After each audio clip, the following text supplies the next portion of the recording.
Hi there, it's Dr. Paulette Sherman coming to you from Ask Dr. Paulette in April.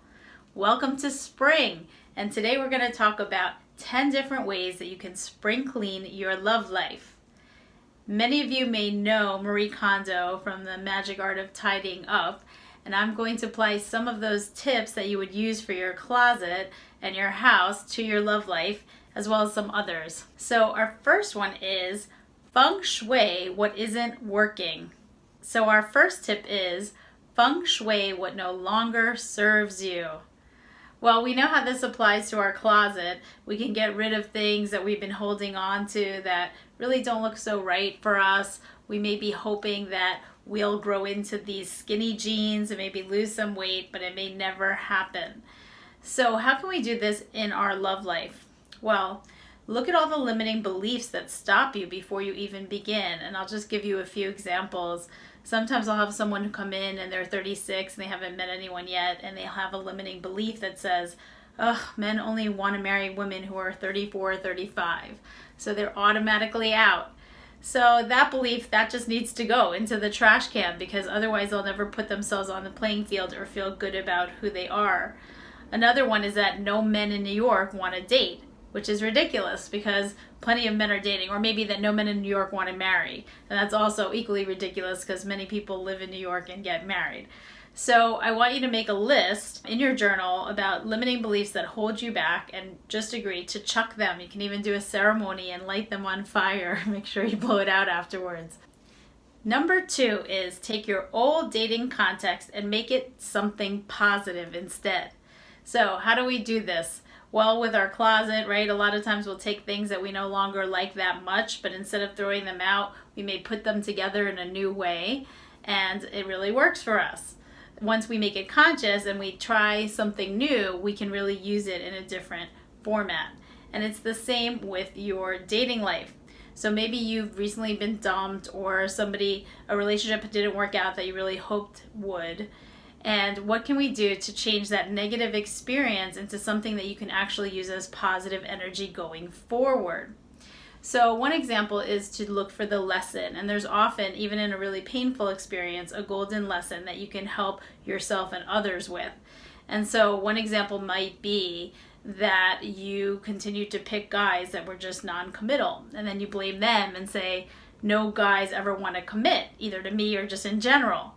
But what is the one constant? It's you. That you are attracted to these guys or giving them a lot of chances, and these are the ones that populate your love life. You can identify that that is your pattern, and you can say to yourself that from now on I'm going to look for guys who are available, and I'm going to do it sooner rather than later, and that will give me a positive context going forward. Number 3, when we are feng shuiing, we get clear what brings us most joy and what we truly need. Now, often I have people come into my office or do phone coaching, and they have a list of 100 things that they need in a man or in a mate. And they're not even those 100 things. So often I will tell them, look at the essentials. Pick 5 to 7 soul qualities, things that are not attached to the package that you can then look for that are reasonable. And so in the same token, when you look for things that are really important to you on a soul level and that bring you joy, those are the things that you can begin to notice right away when you are dating. And you can let a lot of the other ones be preferences or things that can fall to the wayside, so you can be really clear and really reasonable. As an exercise, you can take out your journal and make a list of those 5 to 7 things. Number 4. I want you to love and accept yourself right now. That's really a hard one for women, and maybe for men too. But again, the analogy of going into your closet and saving all these nice clothes that you hope that you will lose weight and you can use later. And oftentimes that never happens. And so many of the closet experts will say, just chuck it, keep 1 or 2 or something, but focus on right now. No matter if you're 30 pounds overweight, what looks great on you and what gives you positive energy today, and that will build. And so by the same token, a lot of times people come in and they say, Paulette, I want to lose 20 pounds before I'm even able to get out there and date. And I'll say, oh, well, are you going to wait a year? What if that doesn't happen? I mean, I'm fully in support of people losing weight and getting healthy for themselves.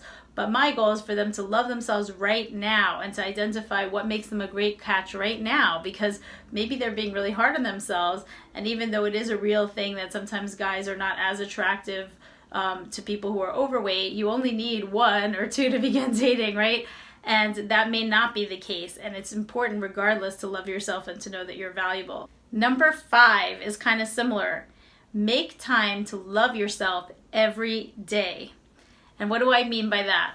Well, Marie Kondo, I believe in her book, talks about valuing your money and your possessions. Once you clean it out, decide what brings you joy and put it in its place, you need to respect those things. You need to respect your purses so they last a long time. You need to order your money or whatever so that you value it and it comes to you more. You know, once you've accepted yourself, you can't just neglect yourself, right? So practice self-care, whether it's taking a bath, going on a nature walk, taking time for yourself to do something that you love, because dating can really burn you out in the process.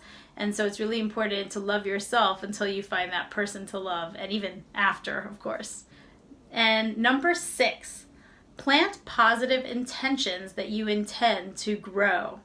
So a lot of times we look at what hasn't worked in the past and what we're worried about in the future, and this is how we speak to ourselves 24/7. So we say, dating sucks. There's no real guys out there that like me. I think I'm too old. And this is the self-talk we perpetuate, correct? But no, we want to plant positive intentions in the spring, in our spring cleaning. So instead we're going to say, I am very lovable. The right guy is going to love me just as I am. I am the perfect age and the perfect stage for the right person who is also looking for me. These kind of intentions and affirmations. So when we notice ourselves going down a negative path that brings us backwards, we are going to plant positive intentions that will move us forward. Number 7, do a makeover. So we don't want you to be something inauthentic that you're not, or dress in a certain way just to please a guy. No. But what we are saying is that sometimes it's fun. I don't know about you, but when I go through my closet to change seasons and I find things I haven't worn before that really bring out a different side of me. Maybe I was wearing a lot of blacks and browns and I start to bring out colors, and it brings out different moods or different parts of myself. So if I'm willing to be flexible and have fun with the parts of my wardrobe that exist that I really enjoy, it's the same thing in dating. You can bring out a new part of yourself by meeting a new different type. Maybe you've been picking the same type of guy over and over again and you haven't been open. So be willing to do a makeover on your type and try on new types of people so that you can bring out a new part of yourself, have fun, be more open-minded, and maybe learn. Number 8, I want you to identify patterns and not people.